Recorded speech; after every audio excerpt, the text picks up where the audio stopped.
सदगुरुदेव भगवान की जय।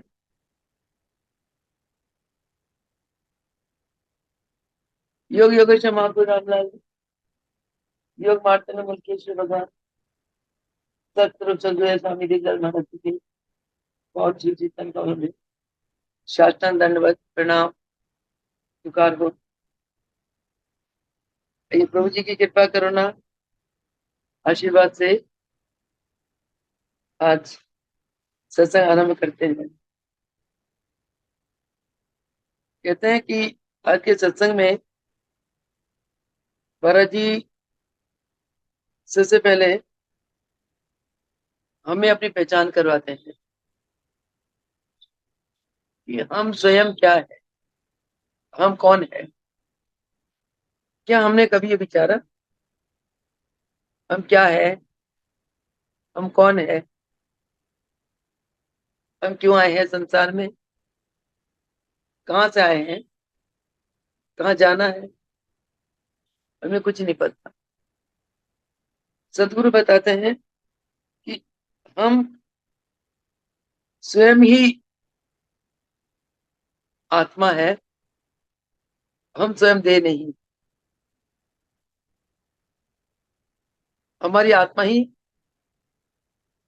हमारे स्वामी है। और जो हम गति करते हैं, ये गति हम नहीं करते, आत्मा स्वयं गति करती है। और हमारी जो आत्मा है वही आत्मा का स्वामी है। संसार में आत्मा के सिवा और कुछ नहीं। कहते हैं गुरु नानक देव जी कहते हैं एक ओंकार, एक ईश्वर, एक अकाल पुरुष, सारा उस संसार उसका रूप है। अगर हम अंदर के ज्ञान में पहुंचे तो सत ज्ञान तो यही है, सारा संसार आत्ममय है। जो हमें दिखाई देता है ये संसार के बाहरी रूप है। जो दिखाई नहीं देता ये आत्मा का स्वरूप, जो हम केवल और केवल एहसास करते हैं। और ये आत्मा को हम अपने लक्ष्य में कैसे पहुंचा सकते हैं। भाई फरमाते हैं कि जैसे एक घुड़सवार अपने लगाम के द्वारा घोड़ों को वश में करता है और अपने लक्ष्य में पहुंच जाता है,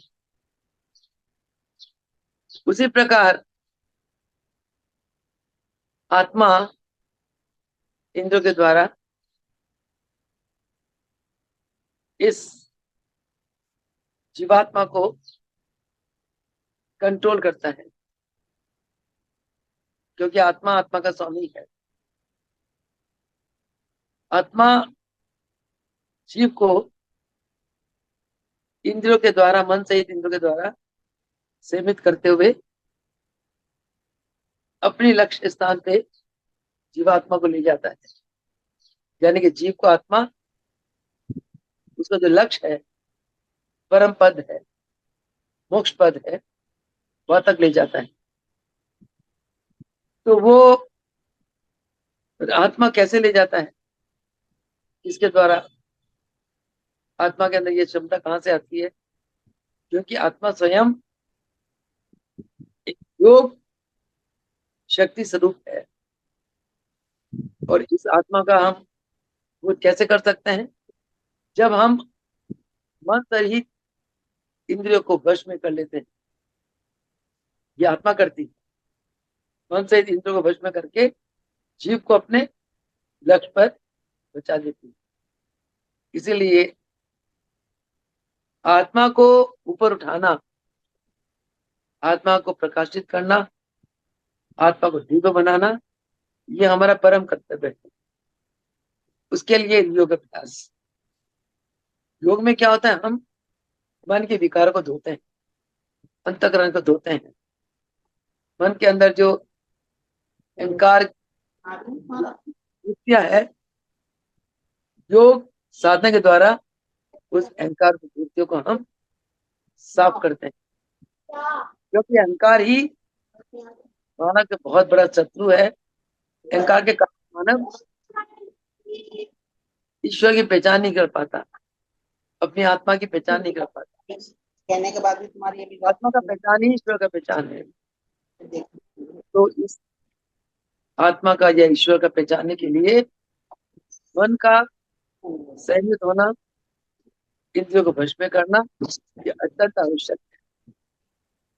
दूसरी बात महाराज जी फरमाते हैं कि संसार में सबसे बड़ा प्रतिष्ठित व्यक्ति कौन होता है?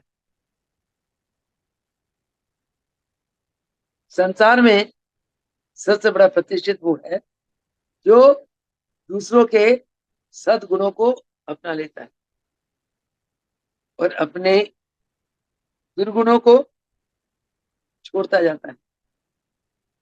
जब हम आत्मचिंतन करते हैं, ध्यान में बैठते हैं, अपना मनन करते हैं, तो हमें अपने दोष और गुण दिखाई देते हैं। जो दोष है हमारी आत्मा स्वयं जानती है। जब जीव अपने दोषों को छोड़ देता है और दूसरों के सद्गुणों को अपना लेता है, दूसरों की नम्रता को अपनाता है, सेवा भाव को अपनाता है, दूसरे के प्रेम प्यार को अपनाता है, दूसरे के समर्पण को अपनाता है, तो वह जीव प्रतिष्ठित बन जाता है। हमारे गुरुदेव ने सभी शिष्यों को नम्रता, दीनता, दासता देकर प्रतिष्ठित बनाया। महाराज जी फरमाते हैं, तुम अपना अहम मेरे को दे दो जाके मन, और तुम मुझसे सब कुछ ले जाओ। इसी में से खोल लो, खोल के ले आओ, तो चाय ले आना। तो इस सदुपदेश से हम ये समझते हैं कि महाराज जी फरमाते हैं, चाहते हैं कि हम प्रतिष्ठित व्यक्ति बने। उसके लिए अपने दोषों को, सबसे बड़ा दोष है हमारी अहंकार, अहम वृत्ति। सबसे बड़ा दोष है हमारा स्वार्थपन। सबसे बड़ा दोष है मन वचन कर्म से एक नहीं होना। इन दोषों को त्याग कर जब हम सद्गुण अपनाएं, यानी कि निष्काम सेवा, निस्वार्थ सेवा, अपने स्वार्थ को त्याग करके परिहित में रहना, मधुर वाणी बोलना, सबसे प्रेम करना, जितना हो सके प्रेम बांटो, और अपने आप को खपा कर दूसरों को सुख दो, दूसरों के दुख को अपना दुख समझो। ये सभी सद्गुण है। जब हम ऐसे सद्गुणों को अपनाते हैं तो हम संसार में गुरु के कृपा पात्र बनते हैं और प्रतिष्ठित व्यक्ति भी बनते हैं। गुरु की प्रसन्नता का पात्र बनना ये बहुत ही उत्तम कार्य है। जो शिष्य गुरु को प्रसन्न कर गुरु की प्रसन्नता का पात्र बन जाता है, परमात्मा की शक्ति हर पल उस शिष्य के साथ होती है। तो इस उपदेश से हम ये ज्ञान पाते हैं कि हमें हमेशा अपने दुर्गुणों को, अपने विकारों को, अपने दुर्गुणों को, विकारों को त्याग कर सद्गुणों को अपनाना चाहिए। तभी हम गुरुदेव के कृपा पात्र बन पाएंगे। अगला है कि मन की इच्छाएं, वासनाएं कभी कम नहीं होती। आप जितनी मन की इच्छाएं, आशीर्वाद, वासनाएं बढ़ाते चले जाओगे वो उतनी बढ़ती चली जाती है। इस प्रकार बहुत सारे धुएं इकट्ठे होकर बादल बनते हैं और बादल में मिट जाते हैं और धुआं निकलता है और बादल मिट जाते हैं। उसी प्रकार मन में भाषाएं उठती हैं और वो कभी पूरी नहीं होती। एक वासना उठती है, हम उसको पूरी करते हैं, फिर दूसरी उठेगी, तीसरी उठेगी। तो जब तक वासनाएं उठती रहेंगी तब तक हमारे हमारे मन को परम शांति नहीं मिल सकती। तो तब तक हम आत्म तत्व को नहीं पहचान पाएंगे, तब तक हम आत्म स्थिति तक पहुंच नहीं पाएंगे, आत्म स्थिति का अनुभव नहीं कर पाएंगे। तो वासनाएं हमारे जीवन में आत्म अवस्था को प्राप्त करने के लिए बहुत एक बड़ा बाधक है। तो इस उपदेश से हम ये समझते हैं कि हमें वासना को त्याग करना चाहिए। ये त्याग तब होता है, ये मैं अपनी निजी अनुभव बताती हूँ।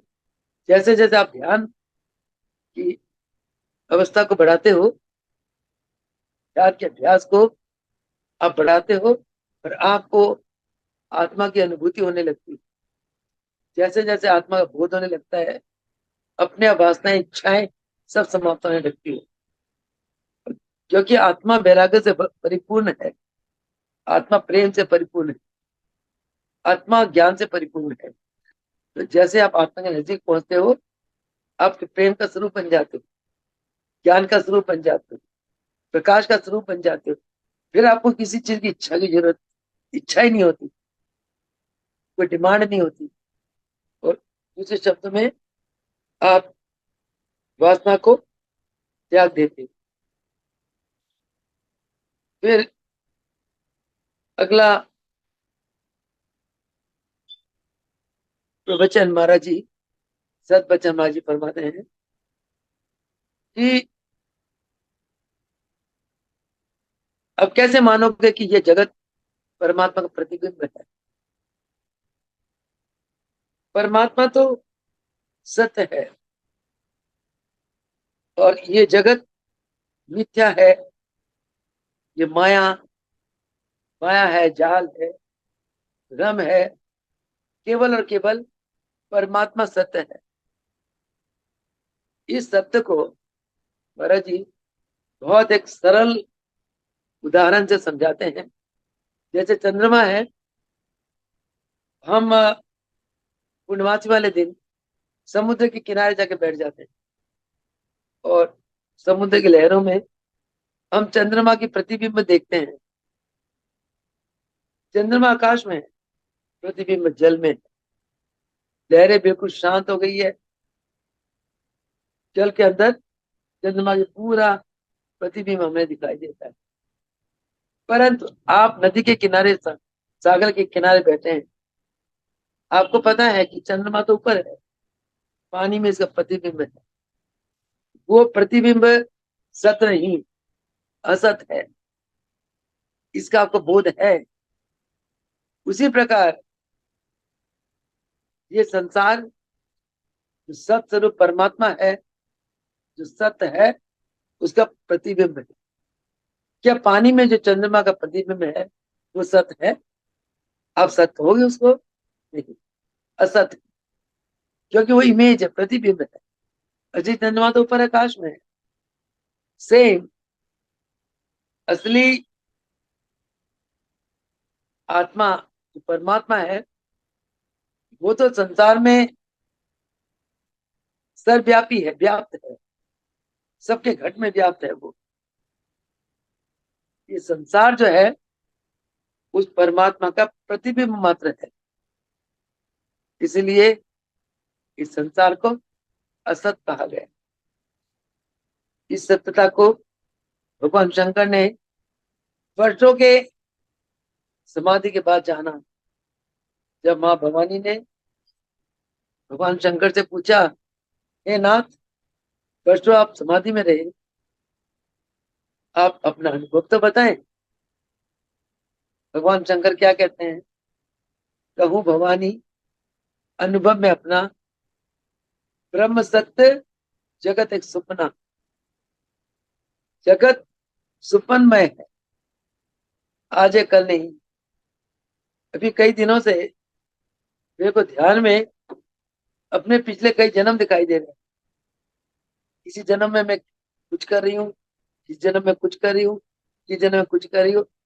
वहां से एक ऐसा अंतर ज्ञान आया कि भाई मैं तो एक आत्मा हूँ,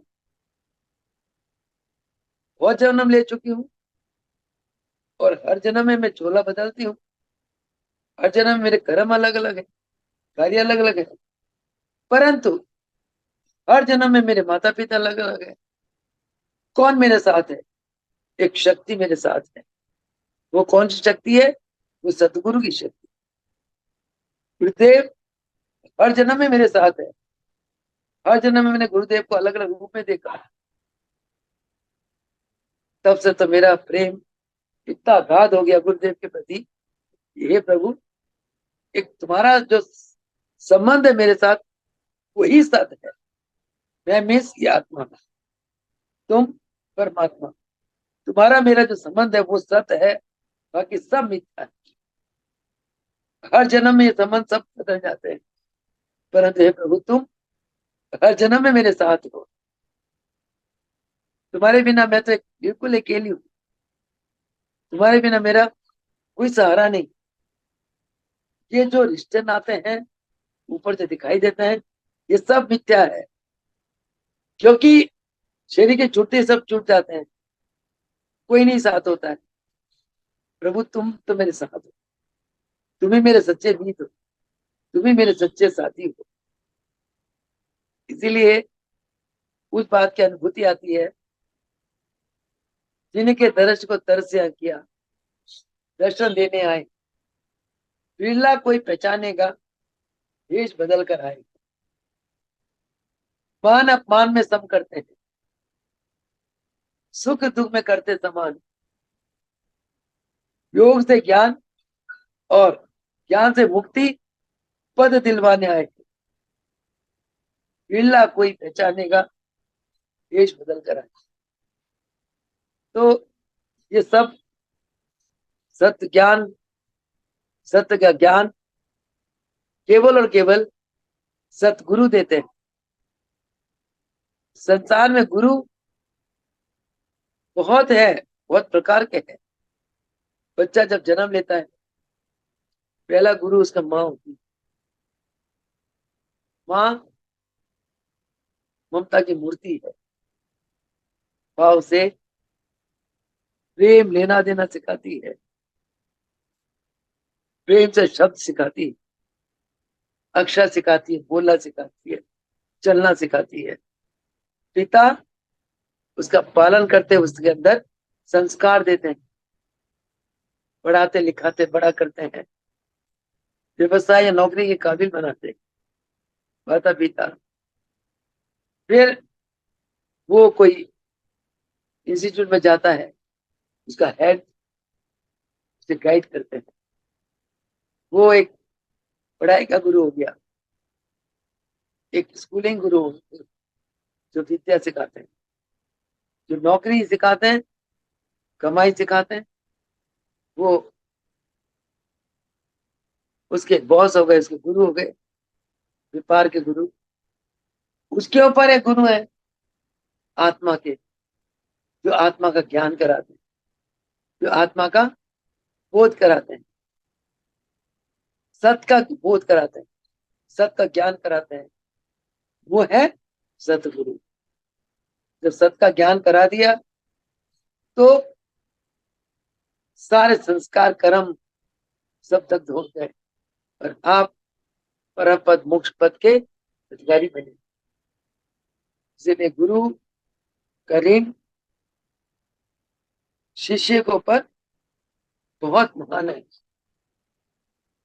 ब्रह्म सत्य, परमात्मा सत्य, जगत ब्रह्म और परमात्मा की परछाई मात्रा है। इस ज्ञान का बोध कराने वाले केवल और केवल सतगुरु है। जिसको ये ज्ञान का बोध हो गया, जन्म मरण के चक्कर से वो मुक्त हो गया। अगला लास्ट आज का सत्संग में दास ज्ञान प्रभु जी फरमाते हैं, जिसने पाप किए वह दोषी नहीं है।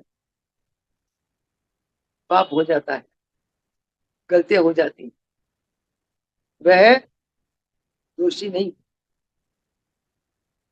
उस पापी से घृणा मत करो, पाप गलती से हो गई है, वो दोषी नहीं। परंतु दोषी वह है जो दूसरे के पापों को स्वीकार कर भी अपने दोष को दूर नहीं करता। जिसको ज्ञान है कि इसने पाप किया, परंतु वो अपने अंदर का उस पाप को दूर नहीं करता, वो दोषी। कहने का भाव है कि जिसने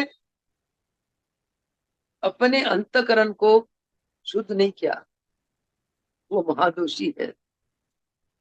दूसरे के दोष को देखता है, निहारता है, वो ऐसा है, ऐसा है, ऐसा है, परंतु सारा कूड़ा करकट तुम्हारे अंदर भरा हुआ है, उसको तुम निकाल ही नहीं रहे, तो तुम सबसे बड़े दोषी हो।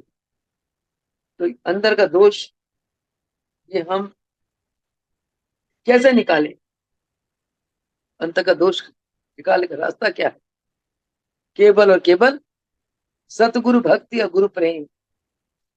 जहां गुरु भक्ति गुरु प्रेम आपके अंतकरण में आ जाता है, आपका अंतकरण पवित्र हो जाता है।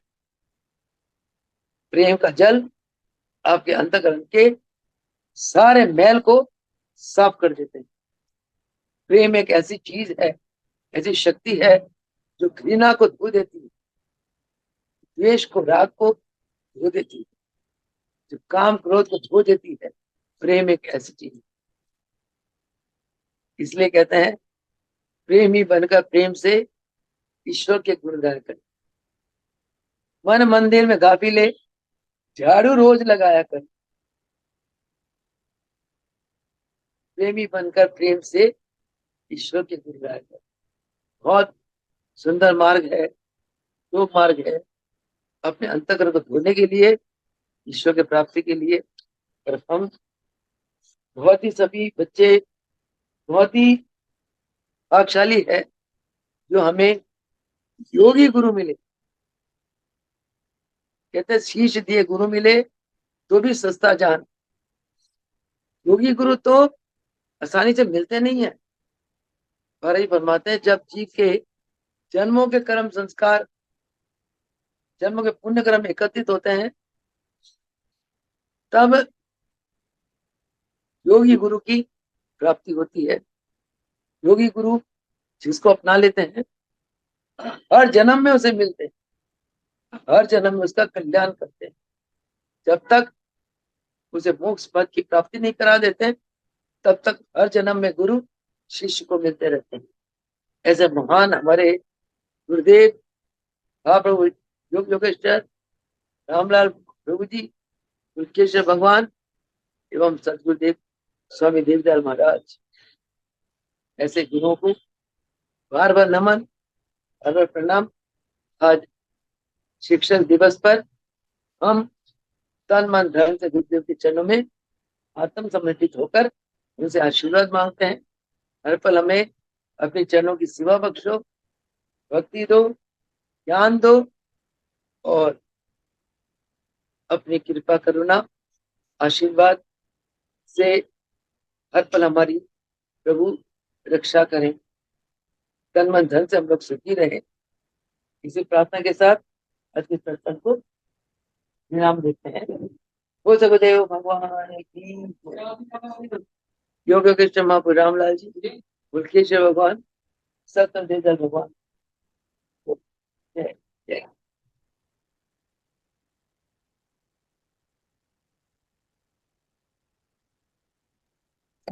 बड़े सरल शब्दों में बहुत अच्छा समझा।